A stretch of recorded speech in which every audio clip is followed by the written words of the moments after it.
여러분, 안녕하세요. 나무오리 한국어 중급 존댓말 버전 팟캐스트의 나무오리라고 합니다.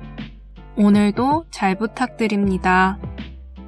오늘은 나무오리 한국어 팟캐스트의 세 번째 에피소드예요.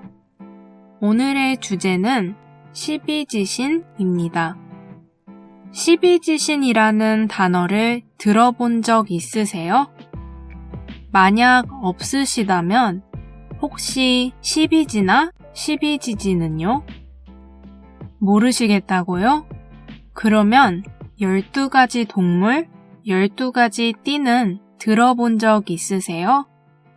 아마 12개의 띠는 들어보셨을 것 같은데 12개의 띠에는 쥐띠, 소띠, 호랑이띠, 토끼띠, 용띠, 뱀띠, 말띠, 양띠, 원숭이띠, 닭띠, 개띠, 돼지띠가 있습니다. 이제 뭔지 알 것 같으시죠? 사실 처음에 말했던 12지신, 12지, 12지지 세 개의 단어 모두 같은 뜻으로 쓰이는 말입니다. 12지신은 땅을 지키는 12수호신이라는 뜻으로 12마리의 동물을 의미합니다. 태어난 해를 상징하는 동물을 띠라고 부릅니다. 순서는 방금 말했던 순서로 쥐띠로 시작해서 돼지띠로 끝납니다. 1년마다 띠가 바뀌는데 돼지띠 다음에는 다시 쥐띠입니다. 2022년은 호랑이띠, 2023년은 토끼띠, 2024년은 용띠입니다. 한국 말고도 동양에는 12지신이 있는 나라들이 있습니다. 근데 나라마다 12지신의 동물들이 조금씩 다릅니다. 예를 들어 어떤 나라는 양띠 대신 염소띠가 있고 어떤 나라는 돼지띠 대신 멧돼지띠가 있기도 합니다. 고양이띠나 사슴띠가 있는 나라도 있다고 합니다. 원래 띠는 매년 입춘에 바뀝니다.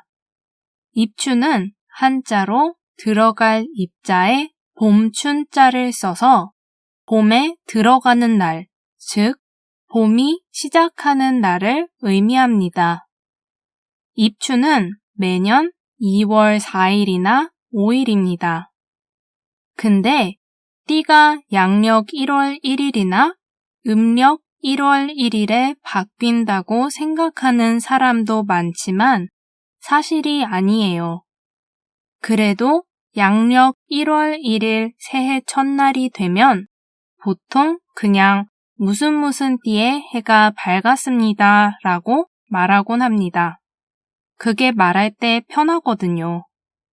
그렇기 때문에 올해는 토끼띠의 해지만 2월 4일 전에 태어나는 아이들은 토끼띠가 아니라 호랑이띠인 거죠.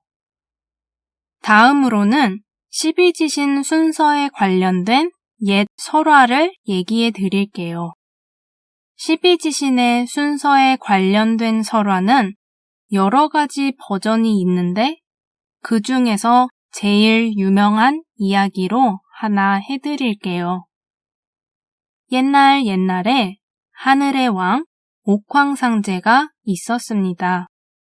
옥황상제는 땅을 수호할 12마리의 수호신을 정하기 위해 동물들에게 달리기 대회를 열었습니다.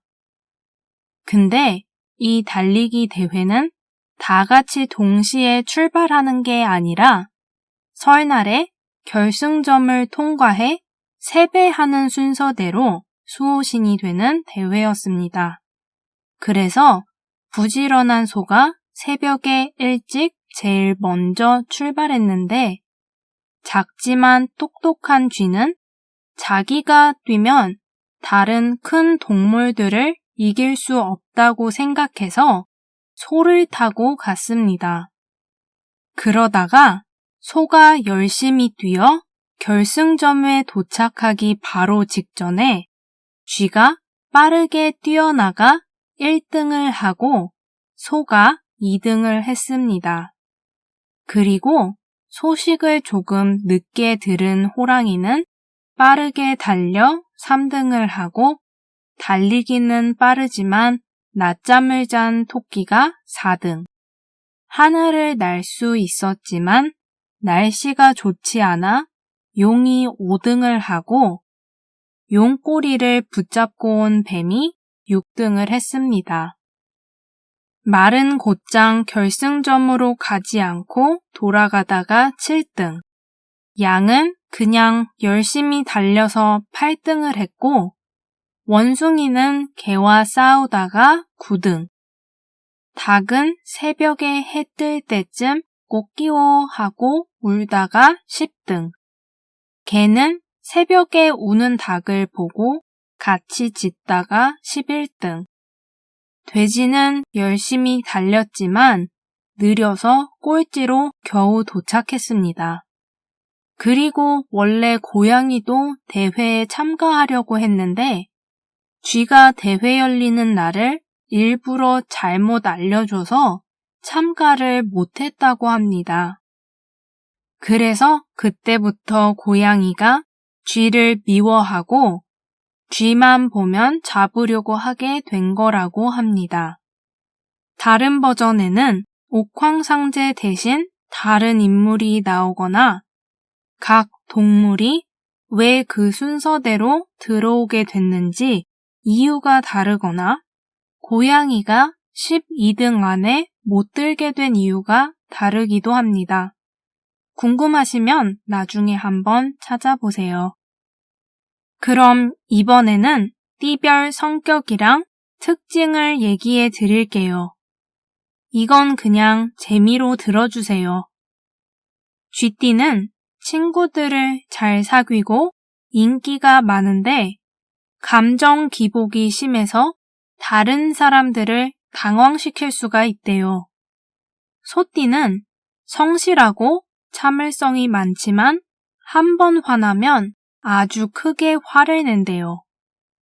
호랑이띠는 끈기와 열정, 용기가 있어 한 번 시작하면 끝을 보는 성격인데 참을성이 별로 없어서 성급하게 결정을 내리는 경우가 많대요.